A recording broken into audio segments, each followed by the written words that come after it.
Hello and welcome to the Reasons I'm Broke podcast, bringing you the reasons we're broke, ranging from comics, movies, TV, video games, and more. I'm Kelly. And I'm Daniel. And for those of you who are new to our Broke Hat family, welcome to the show. The way we format it is first we start out with some news, again ranging from comics, movies, TV, video games, and more, pretty much anything that makes us broke this week. And we follow up with our comic book pull list of the week. Yeah, this week we have some television news and a huge amount of comic book news as the different companies are coming up on that week where they start revealing all of their different solicitations. And then we have one indie book and a couple of DC comics as well. It turns out we were out of town again. So on secret business. So a bunch of the comics that I posted on Facebook and on Instagram and on Twitter, we won't be reviewing, but we did pick out the important ones of the bunch, the ones that really stood out from that stack, and we wanted to give you our thoughts on them because some of them are awesome and one or two might not be so awesome. So kicking it off with the CW's news, in which they have officially confirmed that Matt Ryan will reprise his role as John Constantine in the upcoming season of Arrow. Yes! Hashtag Save Constantine has worked. You're welcome, everyone. Now, I saw a lot of you out there tweeting hashtag Save Constantine and watching Constantine over and over again. So all of that, plus tweeting to CW and to the actors, all of that let them know that we want Constantine. Mm-hmm. Constantine will appear in the 5th episode of Arrow Season 4, titled Haunted. There is a quote here from executive producer Mark Guggenheim when it came to moving John Constantine over to the Arrow universe. We are thrilled to have Matt Ryan reprise the role of John Constantine in an upcoming episode of Arrow. Matt is an incredibly talented actor, and his portrayal of the beloved character was always something we admired. The introduction of magic and mysticism to the show this season has provided a truly organic opportunity for us to bring John Constantine to Arrow and the CW's DC universe. It will be a well-deserved tip of the hat to the Constantine fans who were so incredibly supportive of that series. So this is awesome. Constantine continues in the DC television universe. Even though it's not his own television show, this is a good direction for getting him some kind of season 2 or maybe a spin-off on the CW. This is just the start. Hopefully it'll actually go someplace, because that was one of my favorite of the DC shows. But either way, it's great to see him back. Do you think other characters from the Constantine television show should also cross over to Arrow, or should they only focus on Constantine for now? I'm fine with them just focusing on Constantine for now. I think the other characters that we had in his show made a great team in that show. And I think it would be difficult to bring them over into a different series and have that same dynamic. So they just need to start with Constantine. If the show gets high enough ratings, or this particular episode, then hopefully that will lead way to something else. As a fan of the Constantine television show, does it bother you that they're not finishing that storyline that they set up on that cliffhanger? Well, I mean, of course that bothers me, but, just to get to see him again, I'm happy with. And they can't finish that series if they don't get enough traction. Right, desire for him to come back. A lot of people were very happy about this news. I did see one tweet that said, one episode, that's all we get? How about a season 2? How about, no episodes, sir? Yeah, how about you're happy that they're even doing this? Right. So we did mention that we had some comic book news for today, and in this case there are numbers involved, with Diamond releasing their top sales for each company on July 2015. So the top 10 selling comics for this past July: Secret Wars number 4 came in at number 1. Star Wars Lando number 1. We have Civil War number 1. Star Wars number 7. Batman number 42. The first DC book on that list. Darth Vader number 7. Archie number 1. Great issue. Amazing Spider-Man Renew Your Vows number 2. Age of Apocalypse number 1. And Guardians of Nowhere number 1. So one DC book and one indie book. The rest are Marvel comics. The 8 of those books on that top 10 are Marvel comics. That's because Marvel... Is Star Wars Marvel? Yeah. Remember Disney bought Star Wars, so now they're publishing it under Marvel. That's lame. It's because we don't read Star Wars comics that this was news for you, but it used to be Dark Horse. And even before that, it was a Marvel comic for one of the 70s series as well. That's super weird. Anyway, that's because they have all those movies coming out. So Marvel's what's on the forefront of everybody's mind. Yeah, Marvel is outselling DC by double. Like, it's pretty crazy. And absolutely correct. A lot of that does have to do with the movies. The movies are incredibly successful, so when people go into comic shops, the first place they're gravitating towards is the Marvel wall. And they actually have their big event right now, which is Secret Wars. So that's even more attention that's going towards all of their books. It's right before they have their own relaunch, just like the New 52 did back in 2011, so about 4 years ago. So yeah, it's all the attention is on Marvel. DC just came off Convergence, which was not a great series at all. And a bunch of their new number ones aren't exactly taking off. So all of that in combination is why we're seeing a top 10 list exactly like this. Next is the list of top 10 selling graphic novels and trade. Once again, going from number 1 all the way down to number 10. And the first one is actually a DC book, that one being Fables Volume 22. The Wicked and the Divine Volume 2 from Image at number 2. Number 3 is Hawkeye Volume 4 from Marvel, followed by Red Sonja number 1973 by Dynamite. Batman Harley Quinn trade paperback from DC, and that is the one with the original first appearance of Harley Quinn, which was after Batman Adventures number 12. Autumnlands Volume 1 from Image at, I want to say, number 6. And then we have Divinity from Valiant, New Suicide Squad Volume 1 from DC, Civil War, the first trade paperback, the original one that the Captain America 3 movie is going to be loosely based on. And finally, at number 10 is Batman Eternal Volume 2 from DC. So DC had a pretty good sweep in the novels and trade paperbacks. Yeah, that they definitely do really well in, and that's something I see all the time when I'm selling books at the shop, is people that buy DC generally buy multiple volumes from that same series. Like the New 52 Batman, they'll buy 1 through 3 and they'll have to catch up on that. Or Green Lantern, they have a whole universe of books from Jeff Johns, from Green Lantern Corps, Red Lanterns, and people that read that stuff want to get everything. And you're exactly right. So we saw the first book on there was Hawkeye Volume 4, and then we didn't see anything again until the number 9 spot, which was Civil War. And that is a very hot-selling comic, but it is, as you can see, at the number 9 spot. So absolutely domination in the graphic novels and trades on DC's part. The final numbers we have for you are the retail market shares. So this is what percentage of comics are being sold by each individual company. So at the top spot, we do have Marvel at 38.43%, followed by DC at 23.94%, and finally Image Comics is at 9.48%. Yeah, those are the top 3. Right after that is when you start seeing Valiant, Dark Horse, Dynamite, Boom, IDW. So those are absolutely, usually always the top 3. And some shops even have their own dedicated Image Comics section because they do publish so much, and it does do pretty well. Moving into some strictly DC news, DC being our favorite of the publishers, we have DC November solicitations. Later on this week, they're going to have the full list of the solicitations, but these are the ones that have come out as of the time of the recording. And the big one being DC Comics presents Dark Knight 3, The Master Race. This is going to be written by Frank Miller and Brian Azzarello, with art by Andy Kubert and Klaus Janson. The solicitation for this reads, "The epic ending you never saw coming is here because you demanded it." I don't know if anyone demanded it. Pretty sure money demanded it. The Dark Knight rises again to face the dawn of the Master Race. For the first time ever, DC will offer custom store variant editions to qualifying retails. Watch for more information coming soon. So first off, let's talk about The Dark Knight. We've seen the animated shorts. Have you read the graphic novel, The Dark Knight Returns? I feel like I did.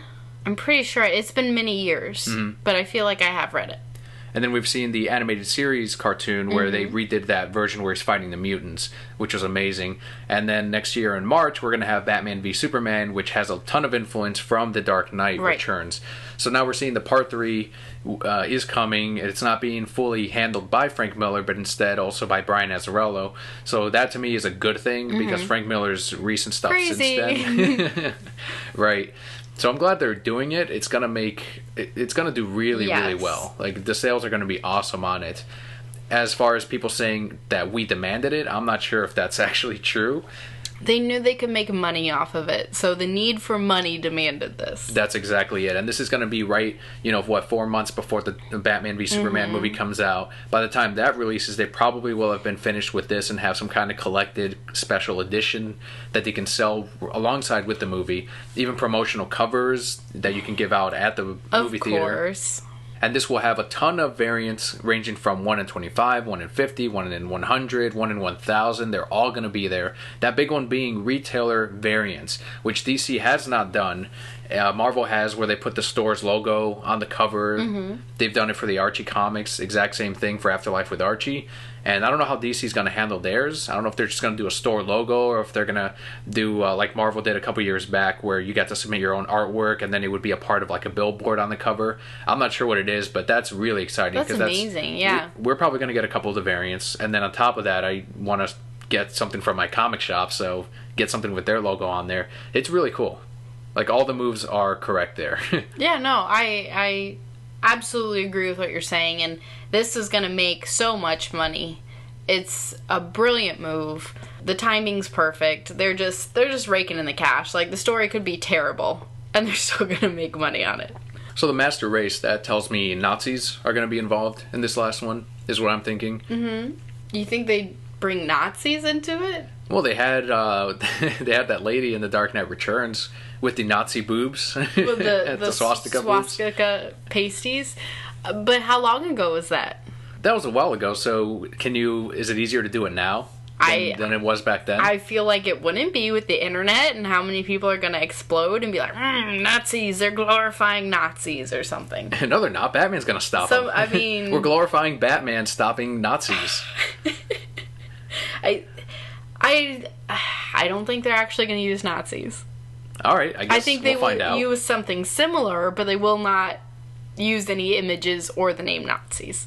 Because somebody will lose their mind and the internet will freak out. Well, they use Nazis all the time when they bring in the Red Skull into the Captain America comics. But that's different. That's totally different. Because that's for the time period.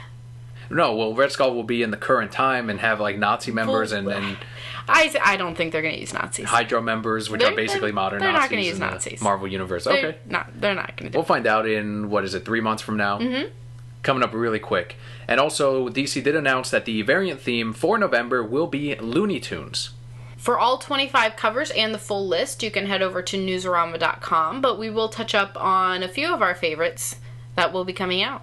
The way these covers were made is they had the different comic artists set up either the background or just the character, and then what I'm thinking happened is they took some of the animation cells from some of the episodes, and then they used that with the cover. In some cases, they completely redrew the characters with the comic art. So that's kind of like a meeting between comic and cartoon. Very similar to what they did with Teen Titans Go, although this is more like different styles in one image. People are saying all the time that, like, DC is always the darker, grim side of comics and movies.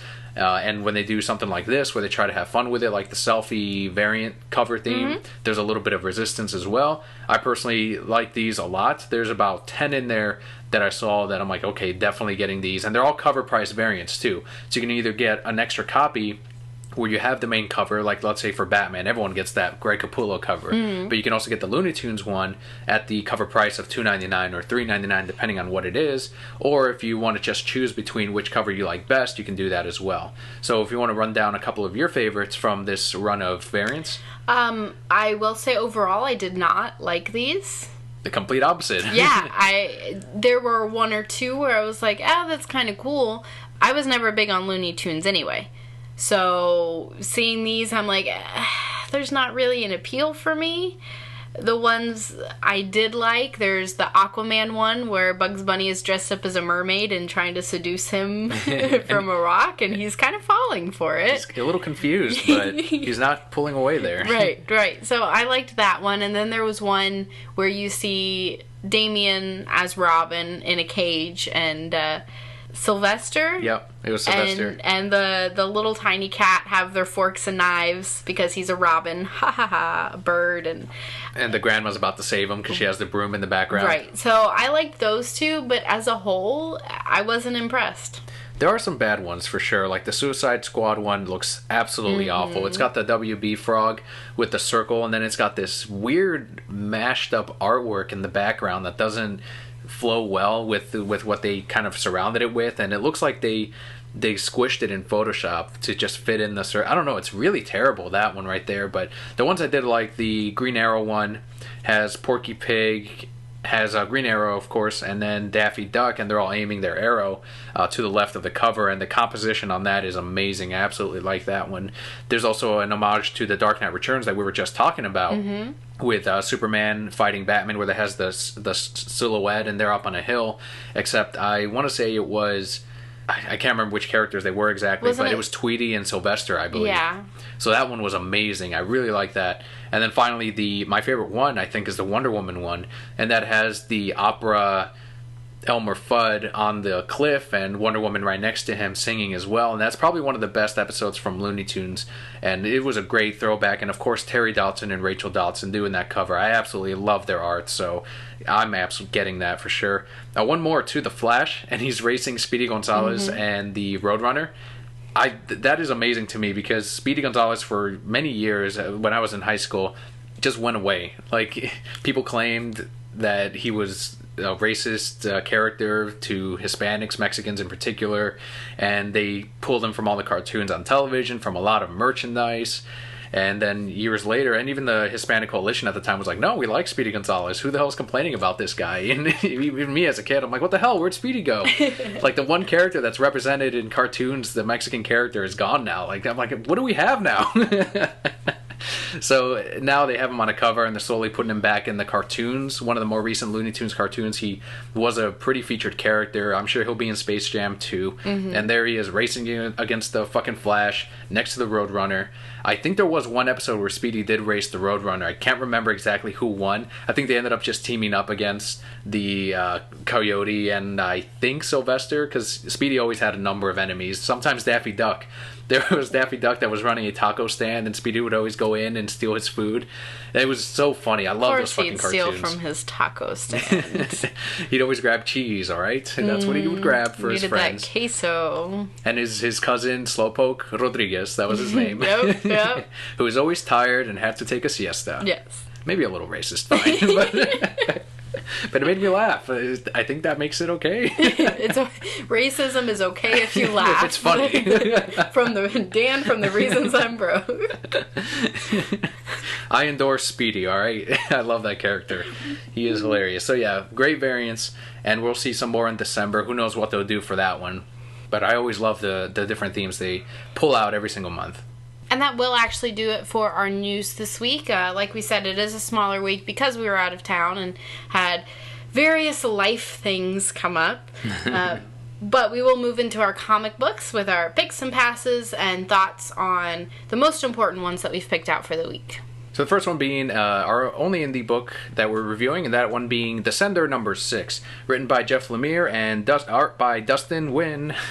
No, that was lame. That was the lamest Dustin Nguyen song I've ever heard.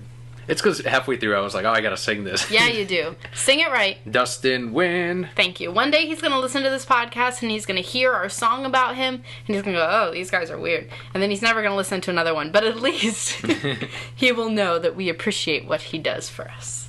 So in this issue, we see how the Harvesters have arrived to the planet, what seems to be the beacon towards them being activated and coming after the rest of our main characters and the world that they seem to live in.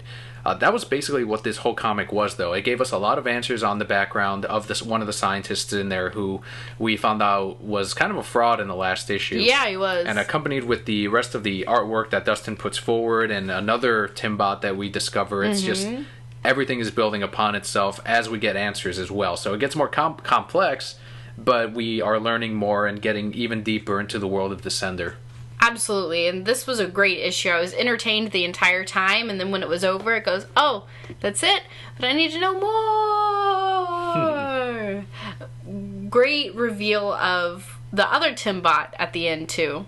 I like this new band of characters that we've just been introduced. There's going to be shenanigans that ensue, I can tell already, but the way they're setting it up, it's great for a comic, but it'd be great for a television show too, or it'd be great for a movie. And it is going to be a movie. Absolutely. So I'm so excited for that. Love this every step of the way. Dustin Nguyen does a great job. For the movie itself, it will be live action, but would you want to see, do you think this could work also as an animated movie, a computer one, a cartoon? Everything. If the story's good enough, it can carry any type of... I mean, they could just show me little stick figures. in a movie, and I'd be okay with it. Everything happening in that comic, though, so far is telling me that this is going to be a huge budget fucking movie. Like, they're going to have to spend a lot of money if they want to make a lot of these aliens look right. A lot of the CGI with the robots that actually move around. The robots? It's going to be an expensive fucking comic. Yeah, it's great. I love it. I can't wait. From here on forward, we move into our DC comics. Kicking it off with Batman. We have Batman number 43. This is written by Scott Snyder with art by Greg Capullo, and the colorist is FCO Placencia.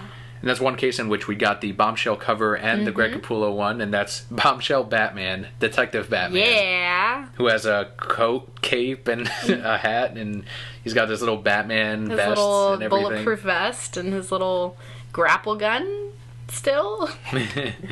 It's a great variant. I love it. Like, I'm glad they put in some male superheroes for the Bombshells too. The story itself, we get to meet Mr. Bloom finally, unless he was secretly revealed in the past, whoever he ends up being. I'm sure Scott Snyder and crew have already done that, just like they did with Harper Row in issue 1 of Batman, where she's in one panel. Maybe Mr. Bloom showed up in the past, who knows. But more importantly, and this is my pick of the week, easily, and that's because we find out that okay, we saw Bruce Wayne in the past, like issue or 2. We're like, oh, well, Bruce is already getting ready to come back. He's just chilling out and taking a rest and seeing how Gordon does the Batman thing. We find out that's actually not the case. We are actually left with just our Batman. Not the Bruce Wayne Batman, but the James Gordon Batman. He's even more alone than we thought. I was thinking when I was reading, like, Bruce Wayne's going to help him out in the background and help him fight Mr. Bloom. Nope. That's not it at all. This is a completely different Bruce Wayne, and you get all those answers in this issue.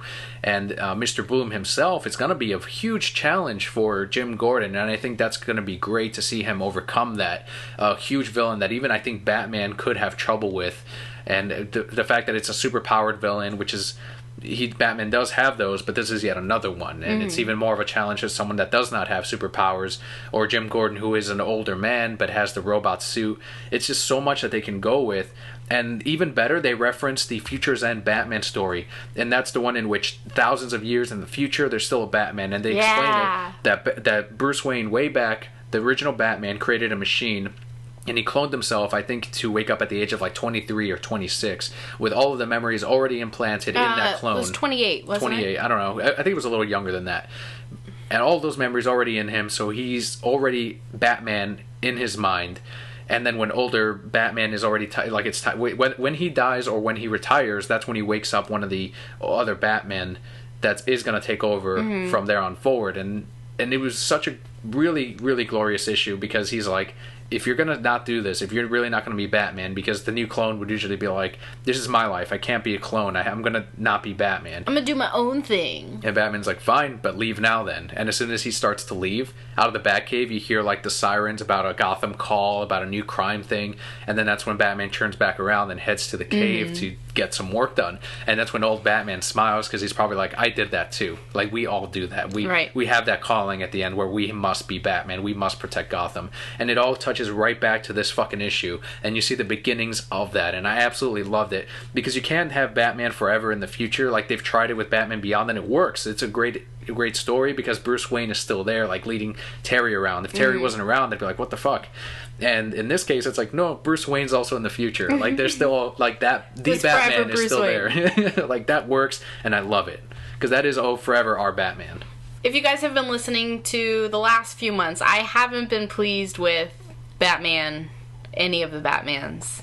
And specifically Jim Gordon Batman. And specifically Jim Gordon Batman. So, I did really, really enjoy this issue, but that's because there wasn't a lot of Jim Gordon Batman. There was a lot of Jim Gordon, though. Yeah, but not Jim Gordon Batman. There was a lot of Bruce, and there was a lot of Alfred, and there was a lot of Superman Loves Batman. Yes, there was. There was so much Superman Loves Batman. Give him the Superman Loves Batman moment of the week after the theme song.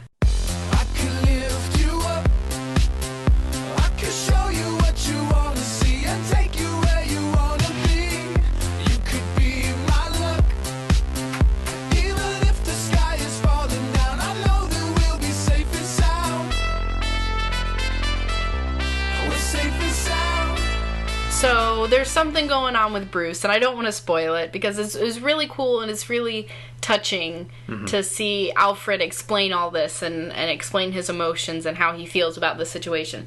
But because of Clark is unhappy with the situation, So Clark is like, I'm going to go do something about this situation because I need him back. That's not the Bruce I know. Like, he says that at one point. Exactly. And Alfred's like, no, it's cool. And he's like, no, the Gotham needs him. I need him. That's all. I don't even know what's happening in Superman's comics. I'm sure there's a whole thing about him not having his powers, but reading this, I'm like, he's just trying to get Bruce Wayne back. Mm-hmm. Like, he could give a shit about him not having powers anymore. He just needs his man. That's his real journey. Yeah, that's all he's there for. Like, that's why he lost his powers, because he lost his man. That's what it boils down to. Deep down, he still has them, but they're suppressed by the fact that Bruce Wayne isn't there anymore. So he allows himself to get hurt. Like, oh. Oh, no. Like, he's hoping Batman will swoop in and save him if he gets hurt enough. Who knows? Maybe it works. I don't know. We've got a couple of months. That was a great Superman Loves Batman. That was awesome. Though. I loved it. Was it your pick of the week as well? It was not. I think this next one is actually my pick of the week. It is DC Comics Bombshells #1. This is written by Margaret Bennett with art by Margaret Salvage. Savage? Yep. I'm pretty sure that's French. I'm pretty sure the G is silent. This is a digital first comic that eventually they put into a physical comic. So there's 3 stories that released. They did that with Batman 66. And you can, even when you read it, you see the whole book is split up among different shorter stories. And with Bombshells #1, personally, I was actually a little disappointed with it. It is my pass of the week. Really? Yeah. I figured this next one we're going to talk about would have been your pass of the week. Oh, no. I love that issue. Really? But Bombshells, the artwork is gorgeous. Yes. I love it. I love the time setting. That works. It's a brilliant idea in that you have the superheroes from that we're familiar with, the DC ones, and that the alternate universe, they actually exist during World War II, and they help out the Allies, and they fight crime in their own cities, and they fight in the wars. Like, that's all a very attractive idea, and I really enjoy that. But I think it's because it is a digital first comic that we're getting little snippets of each character that kind of hurt it a little bit. Maybe I would have enjoyed it more if I was reading it as a weekly. But instead, when it's all compiled into one, I feel like, okay, well, can we read more about this other more interesting setting? Like the whole Steve Trevor thing, that was the weakest part of this comic for me. I don't know if it's because I'm not as big in the Wonder Woman universe, but it just didn't do it. The Supergirl portion was great, and also the beginning with Batwoman, that wasn't bad either. But overall, the book is just so jumbled up because of that. See, I didn't feel that way at all. Going into this book, I had no expectations for it. I was like, they're just putting this out there just so that they can sell up on all the Bombshell merchandise that they're coming out with. As well they should. Well, agreed. But I was really interested in all of the characters and the settings that they put forth, and this is one of those rare books where I'm like, yeah, I'm a kick-ass woman too. Like, it's difficult for me to find that where they balance between women being strong, but women actually still being women. Women trying not to be anything other than who they are, but they're still strong and can kick ass and go up to par with men. Like, that's a very fine balance, and I feel that they did pull that off well in this comic. And one other things I loved is I don't read a lot of Batwoman. Mm-hmm. I understand that she's a lesbian in the comics, but the fact that they didn't shy from that at all in this, they actually built upon that and used that as the main focus for her story, I thought was fantastic. I was very excited to see that. The one that I actually think I enjoyed the least was the Supergirl one at the end, and that's because I feel they didn't really... Like, reading it, I thought she was Supergirl, but I wasn't really 100% convinced. Either way, I thought every single story, they told the character story well, and they're leading into something bigger that hopefully we will see in the next issue. I was very impressed with it. I don't know, maybe it's just a woman book. No, like I said, I really enjoyed the artwork. It's just I think it's just a victim of the fact that it came out digitally first, and because of that, it doesn't read as a traditional comic book story. And for me, that's where that conflict was. But otherwise, yeah, I mean, as long as I can adjust to it as I continue reading it, like you mentioned, it really did a lot for. It sounds like a lot for women, especially that they struck that balance where it's not too much pandering, I guess, which I never see as a bad thing either, because if someone enjoys it, then who gives a shit? But it's still a great comic. It's sold out already at my local comic book shop. And yeah, because it's awesome. Hopefully it's still in print. Like, I want to be Batwoman. The whole line of Bombshells are great. Like, yeah. I love the designs, the costumes, all that is very successful. That's another thing that could be a fucking cartoon. Like, you can make that into an animated series and throw it up on primetime, maybe on Adult Swim. Not a kid's cartoon, but I think it could work. Not. Next is my runner-up, actually, for Pick of the Week. This was Justice League of America, Gods and Monsters, number 1 of 3, written by J.M. DeMatteis and Bruce Timm, art by Tony Silas, and colors by Tony Avina. I think this is actually my pass of the week. We're very different this week. Yeah, complete opposite on a lot of things. Yeah. Coming off of the one-shots that we had with Wonder Woman, Batman, and Superman, some of which were stronger than the others, this really put it all together. Like, for one, this was the Wonder Woman that I just talked about last week. This is the Wonder Woman that I saw in the animated shorts and what I've seen in the trailer so far for the movie. So this fits more into that universe that they were building up with Bruce Timm.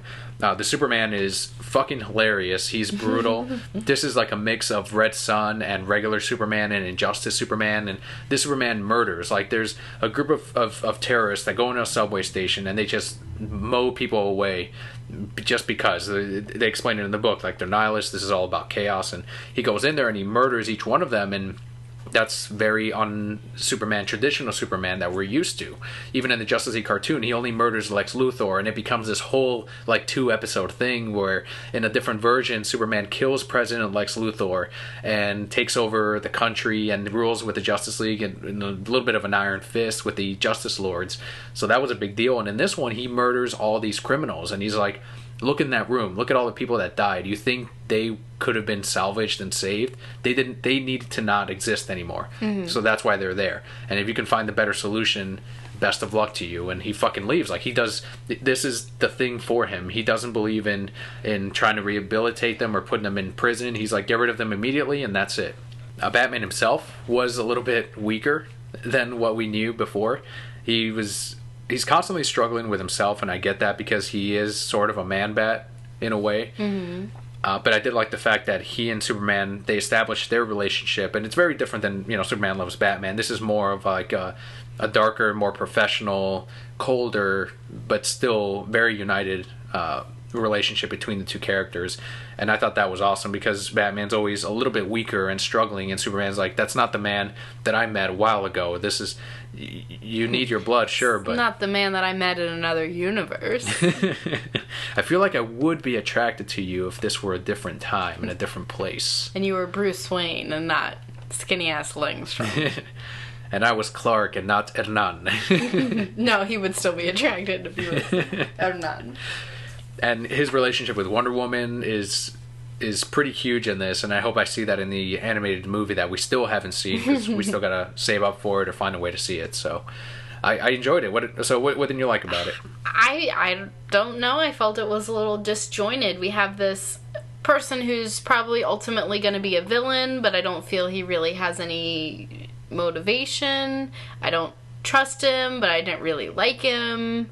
This is a different Justice League, obviously. The world is different. There are different situations. And so hopefully when we actually get into the plot and where things are going, I'll like it a little bit better. But I just didn't feel that it flowed very well. And we're going to get part 2 this coming week. So it looks like this is a comic that's coming out consecutively. And I think there's only 3 issues in this series. So, 2 more parts. I feel like this villain is actually going to be just a villain for this 3-part story, and it's going to have a different thing in the movies. To anyone confused, this is actually a prequel to the animated movie. It's not the animated movie adapted. It's not like everything happened in between. It's a complete prequel right before what you end up seeing. So this is probably the Justice League forming together and working better together by the end of it. Right.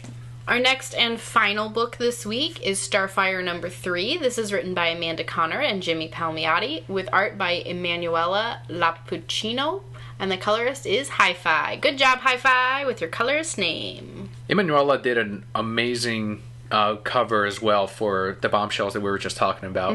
And the variant to Starfire number 3, if you're able to get your hands on it, we didn't get enough in my comic shop, so I missed out, but it was the Darwin Cook variant, and it's got this beach a far shot of the beach, and then like Starfire a little bit smaller in the corner, and her hair is just going upward, and that's the only light in the picture, and it lights up the house and the palm tree, and it's absolutely gorgeous. Like I love that cover so much. If you can find it, Darwin Cook, he's amazing.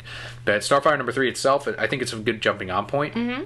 If you missed out on the first two, that was like a little mini arc, but this one, you can jump on this, you won't be lost on it. There are some elements that play from the previous 2 issues, but otherwise it's just you with Starfire, seeing her try to get used to human civilization and human life, and trying to find out about money and shopping and even eating, and how confusing it is for the character. And it's hilarious at the same time with your trademark Jimmy and Amanda humor, people, Yeah. sexual humor, people getting eaten all of a sudden out of nowhere.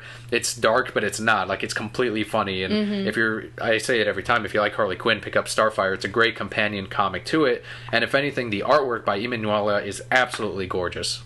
This is one of my favorite series that's out right now, so I feel like it really continued where the last few issues have left off.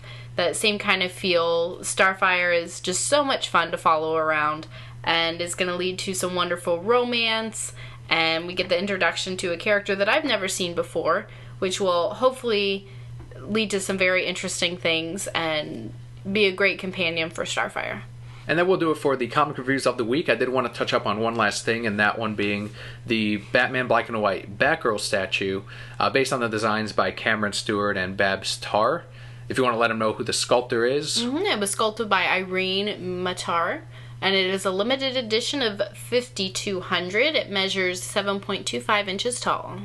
A little less than 5,200 now, because at my comic shop we got a couple of damaged ones, and one of which was mine. So unfortunately we won't have that unboxing up for you this week, because we have to wait for a replacement to come back in. So there's less than 5,200 out there. We should Price just went up a little bit. That's true. We should be getting those in hopefully within the next 2 weeks, but be sure that we will put that up on YouTube, youtube.com/thereasonsimebroke. But in the meantime, we actually do have another unboxing that we will try to put up by next week, depending on how quickly that comes in.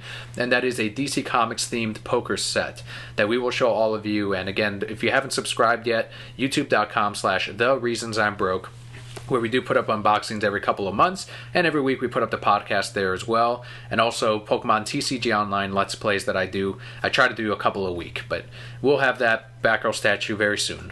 And that will do it for our podcast this week. Like we said, a shorter episode this time because of life. But just to remind you guys, my pick of the week was DC Comics Bombshells #1. And my pick of the week was Batman number 43. My pass of the week was JLA Gods and Monsters #1. And my pass of the week was DC Comics Bombshells #1. Thank you guys so much for listening and for your continued support. And also a very special thanks to all of our Patreon supporters. Yeah, we're up to, at the time of this, we're $5 away from hitting our first milestone. You can check out the campaign at patreon.com/thereasonsimebroke. There's also a link for it on our Nerd Up Media page on nerdupmedia.com. But huge thanks to all the contributors. Again, we will start doing the different rewards, the different polls. We're one backer away from starting the polls that will influence the future of the show, the rewards for you guys, what all I of have that for stuff. dinner, who does our laundry. Right, so as little as $1 a month, which is 25 cents an episode, you can become a Patreon supporter and already be entered into the different perks that we will have in the future as the campaign continues to grow alongside with the show. So huge thanks. And if not, also the reviewers that we're getting from iTunes and Stitcher, that really helps other people find us. So big thanks. It takes you 2 minutes and it's completely free. And if you guys say, you know guys, I am just as broke as you are, I don't have the money to support you monthly, that's fine. Another great way you can support us is by visiting us on Twitter. Just send us a question or a comment or a review. That is why we do this, for you guys, to hear from you, to interact with you. So on Twitter, @ReasonsI'mBroke, let us know what you thought of the podcast this week, what you'd like to see on the podcast next week, what Daniel should make me for dinner. We'll have a full podcast as well next week with a full line of comics and full set of news. Again, we had to go out of town, kind of a last minute thing, so. Secret things. Secret things. Not too much teasing there. Secrets. So we want to thank you all so much for tuning in. I'm Daniel. And I'm Kelly. We'll see you next week.